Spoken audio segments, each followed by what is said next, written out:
morning students. So anyhow, we are at the end of this topic actually, body fluids and circulation, right? And today we have to discuss about another one very important topic, that is regulation of cardiac activity. Regulation of cardiac activity, right? So as we said already, whatever functions goes on in the body, it will be regulated by this central nervous system, right? So that's why we used to say it's this coordinating system, right? Sorry. So here, this cardiac activity, how the cardiac activity will be regulated, right? So what is cardiac activity? We have discussed it so many times throughout this chapter. So cardiac activity is regulated by the SA node, right? It's a natural pacemaker of the heart. So this SA node is present on the heart and this is generating this action potential or electricity, which is making this heart to systole and diastole, right? So all these function is going on in this heart, right? And we said this human heart is myogenic in nature, right? Myogenic in nature. What do you mean myogenic? Do you remember? Myogenic in the sense, so the human heart function is regulated or this impulse is generated by the heart itself, heart muscle itself, right? So especially these cardiomyocyte cells which is present in this pacemaker only going to generate this electricity and it is going to control this cardiac function, right? Okay, do you get me? But here in certain cases, actually every body functions will be controlled with the central nervous system, and only in the human heart we said it is regulated by the heart muscles even, right? But in certain situations, for example, when we do exercise or depression, excitement, so it's during such as extreme conditions, certain different situations, some other health system also helping for this regulation of this cardiac function or heartbeat. Sorry. So that is, so what are the other two systems is going to help for this function? There is one is this nervous system, another one is endocrine system, right? Nervous system as well as endocrine system. So let us see how this is helping. During this exercise or during the excitement, the heartbeat used to increase, or when they hear depression, the heartbeat it may reduce. So in those situations, how it will be balanced, right? So this two system is helping for this function. That's why they said it is regulation of cardiac activity, how it will be regulated normally, right? So normally who is regularly or normally who is regulating? This myogenic, heart even regulating. Is it clear? And so nervous as well as endocrine system. Let us see how it is helping for the regulation of this heartbeat. The first of all, the nervous system. So nervous system, we know the nervous system is divided into three, that is central nervous system, peripheral nervous system as well as autonomous nervous system, right? Sorry. So central nervous system in the sense it is a brain and the spinal cord. Autonomous nervous system, peripheral nervous system in the sense the nerves which is arising from the brain as well as from this spinal cord is known as peripheral nervous system. And the third system is autonomous nervous system. So autonomous nervous system is divided into two, that is sympathetic nervous system as well as parasympathetic nervous system, right? So what do you mean sympathetic? If we say these two, it is antagonistic to each other, which means if the sympathetic nervous systems increase the secretion, parasympathetic will reduce the secretion, right? So wherever it is, its function is opposite to each other, antagonistic to each other, right? So this nervous system, especially autonomous nervous system, is regulating this cardiac function now. So autonomous nervous system, two types is there, that is sympathetic as well as a parasympathetic. Is it clear? Then listen, sympathetic nervous system is going to produce this hormone, that is norepinephrine, or we could say it's a noradrenaline also, right? Noradrenaline also, or norepinephrine, noradrenaline. So norepinephrine, or we could say it's a noradrenaline. Then another one, adrenal medulla. So adrenal medulla is going to secrete another one hormone, it is epinephrine. So epinephrine as well as norepinephrine. So both will be secreted from the adrenal gland. Okay, so who is stimulating this function? Sympathetic nerves, right? So these two hormones together. So actually nervous system as well as endocrine system is going to react together to control this, cardiac activity, right? So here, so norepinephrine as well as epinephrine, both together, it goes towards this one receptor. It is present in the SA node. The name of this receptor is beta adrenergic receptor. Beta adrenergic receptor. It is present in the SA node, right? So SA node only mainly we said this is pacemaker of the heart, and it is going to generate this electricity. This electricity will spread over the heart to make the heart to function, right? So all those things we have discussed already. So here what happens here, this adrenergic receptor is present in this SA node. So this SA node will increase this heart rate. What do you mean heart rate?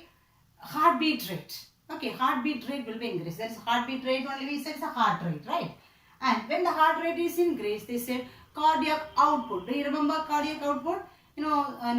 Stroke volume is said. What do you mean stroke volume? The amount of blood which is pumped out from the ventricle for each beat is called stroke volume. So per minute it is cardiac output. The amount of blood which is pumped out by the ventricle per each beat is called stroke volume. Stroke volume, or SP we could say, right? So the amount of blood pumped out by the ventricle per minute is known as cardiac output, CO, cardiac output. So when the heartbeat rate is increasing, heart rate is increasing, automatically cardiac output also increase, right? Now here it is increasing. As I said here, sympathetic nervous system is, if it increase, parasympathetic nervous system will reduce. Once it is increased, it should not be increased in a prolonged time constantly. So it should be reduced. So there is a regulation, right? So when sympathetic nervous system increase the heart rate, and parasympathetic nervous system is going to reduce the heart rate, right? How it will reduce? This parasympathetic nervous system is going to secrete this chemical that is known as acetylcholine. Acetylcholine is a chemical which is secreted by this parasympathetic nerve, right? This acetylcholine will go towards this muscarinic receptor. Muscarinic receptor, this is also present in the SA node, right? So this will stimulate or trigger these receptors to reduce this heartbeat rate. So it is reducing the heart rate, so automatically it will reduce the cardiac output also. Okay, in such a manner, this nervous system is regulating the cardiac activity. Is it clear? So this is the way the nervous system is regulating the cardiac activity. Is it clear? Let us go for the next one. This is the endocrine system. How the endocrine system, what do you mean endocrine system? The glands, endocrine glands, which is going to secrete the hormones, right? So this endocrine system is going to, control this heart, cardiac activity in another manner, right? Let us discuss how it will be regulated, right? So this endocrine is producing these hormones. The first hormone is vasopressin. So this vasopressin is produced by hypothalamus. Hypothalamus means pituitary gland. So pituitary gland consists of the two regions, thalamus as well as hypothalamus, pituitary gland, right? So endocrine in the sense pituitary gland. So pituitary gland, two region is there, thalamus as well as hypothalamus. The hypothalamus region is going to secrete the hormone, it is vasopressin, right? It is an antidiuretic hormone. Second hormone is angiotensin 2. Angiotensin 2, this is the hormone which is secreted by the kidney, right? Kidney is secreting this angiotensin 2, right? So these two hormones react together, and this is responsible for vasoconstriction. Vaso means blood vessels. Vascular system is to say, vaso means blood vessels. Sorry. Constriction means contraction. So these two hormones is responsible for vasoconstriction, right? Meanwhile, the next hormone, that is natriuretic peptide. The next one is natriuretic peptide. This is produced by the heart even. The heart is producing the natriuretic peptide. So this is responsible for vasodilation. Constriction opposite dilation. Dilation, expand. Constriction, it will become narrow. Understand? So if this 2 is going for this vasoconstriction, vasopressin as well as this angiotensin ACE2 is doing vasoconstriction process, and meanwhile natriuretic peptide is doing this vasodilation process, right? In such a manner, this regulation of this cardiac activity will be controlled, regulated. Cardiac activity will be regulated. So normally myogenic, which means the heart muscle even, especially as they know is controlling this contraction as well as this relaxation, systole and the diastole. In certain different situations, this two nervous system and the endocrine system is helping in this manner. Do you understand, students? And let us go for the last topic. It is regarding this, certain disorders. It is related to this circulatory system, right?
Okay, let us go for the next topic. It is the disorders of the circulatory system, right?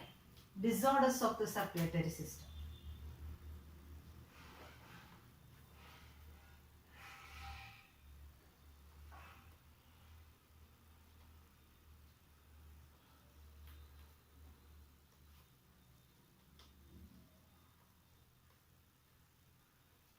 Disorders of the circulatory system. Okay. And let us see what are the disorders will be there in the circulatory system. The first, the major one, they say this is recent, it is one of this very, familiar, disorders we could say it is blood pressure, right? Blood pressure, BP. So that the scientific term here they could say it is hypertension. The first one is hypertension.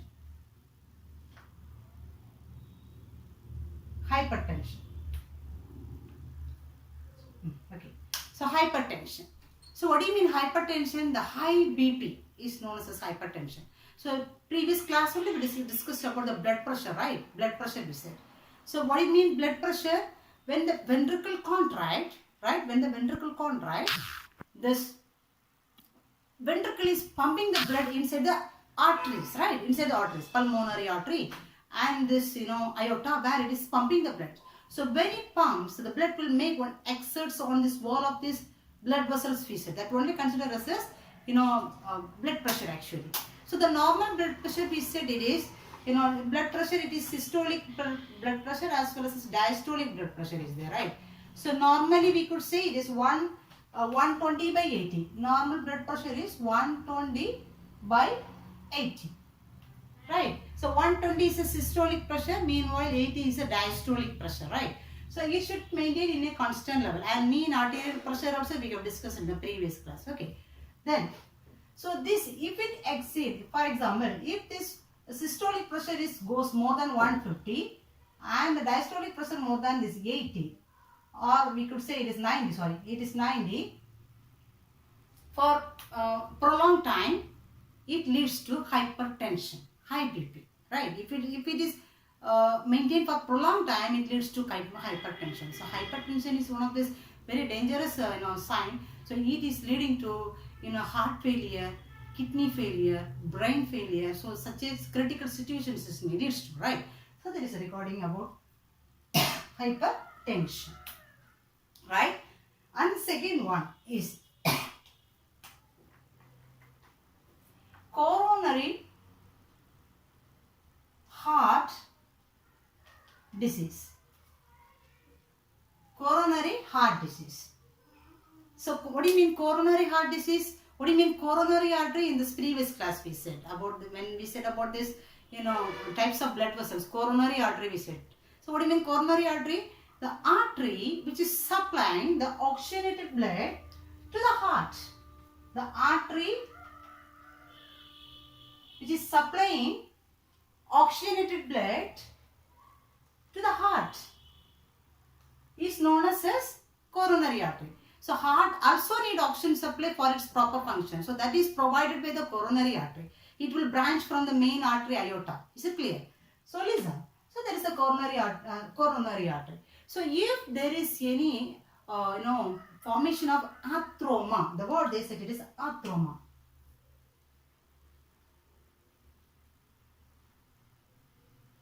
Atheroma means the formation of atheroma is atherosclerosis.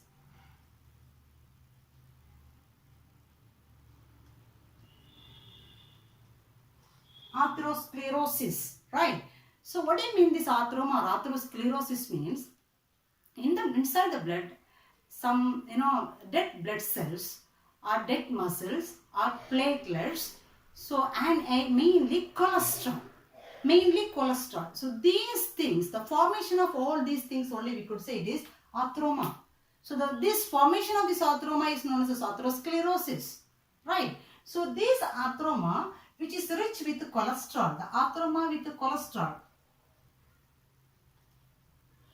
So along with this, dead muscles will be there, platelet cells will be there, dead tissues will be there, right? So the atheroma with the cholesterol will form as a plaque. It forms as a plaque. What do you mean plaque? If any substance which is depositing there, that we could say it is plaque, right? So now this atheroma with the cholesterol will form as a plaque and it will deposit in the blood vessels, the wall of these blood vessels. If it is a blood vessel, we could say this atheroma or plaque will deposit here, right? It will deposit. So when it deposits and it will reduce the blood flow inside, it become narrow, right? So when it deposits, it become narrow and it will reduce the blood flow also, right? So this condition, if it is a blood flow is reduced, of course the oxygen supply or this nutrient supply for the heart muscles will be reduced, right? So this is leading to this heart attack. It is leading to heart attack. So that will be the block. So here what may happen there? So this the plaque may form as a thrombus. So what do you mean thrombus? Blood clot.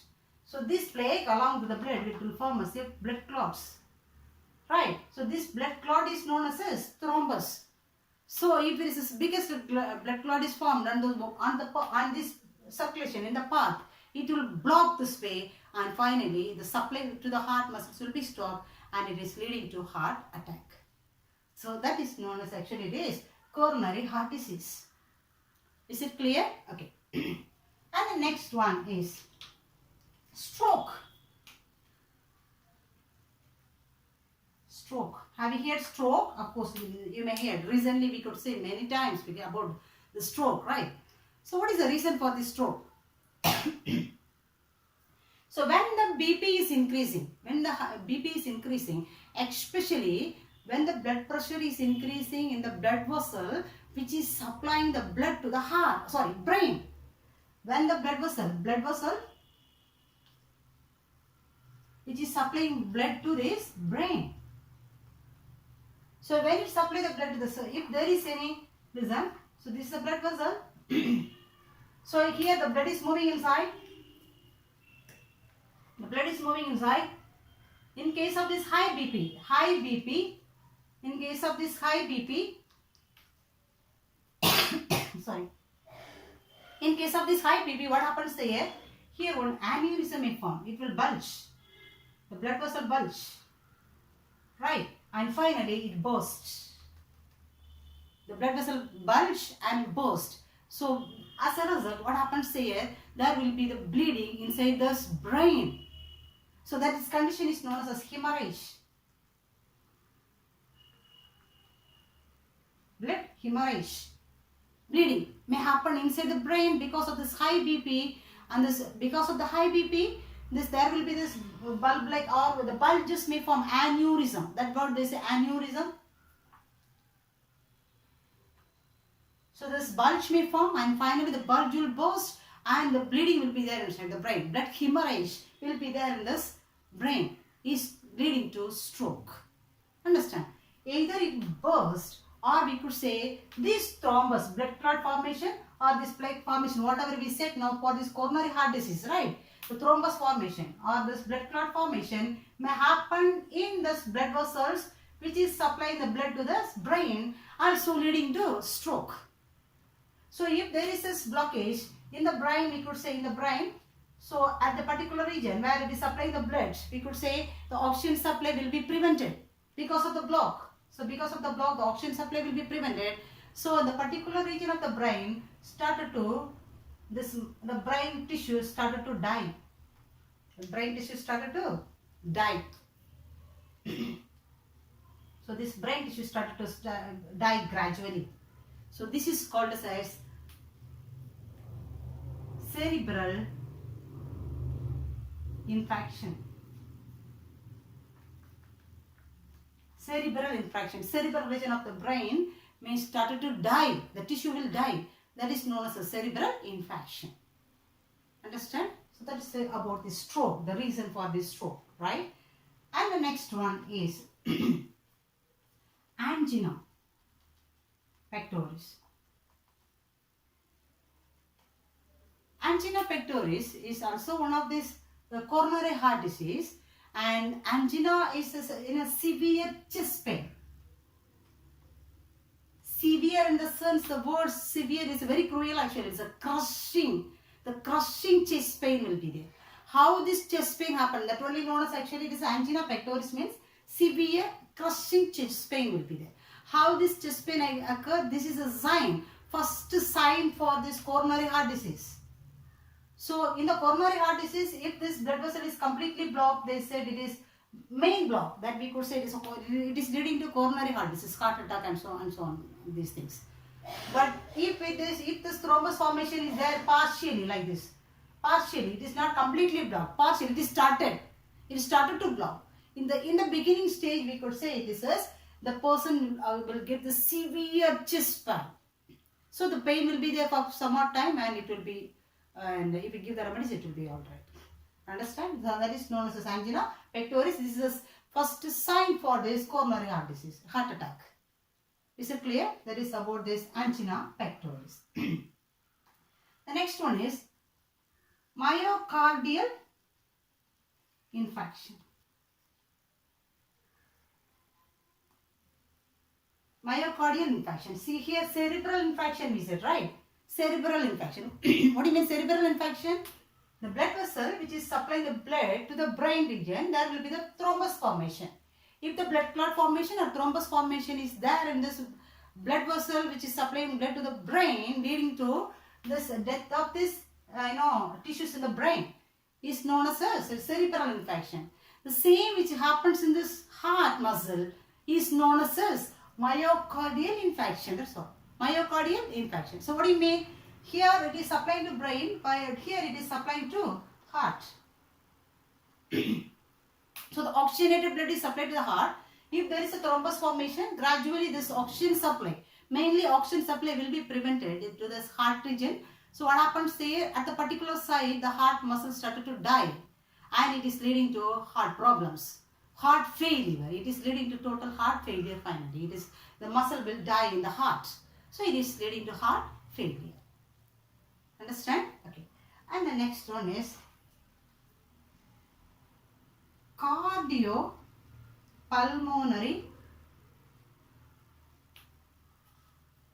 resuscitation.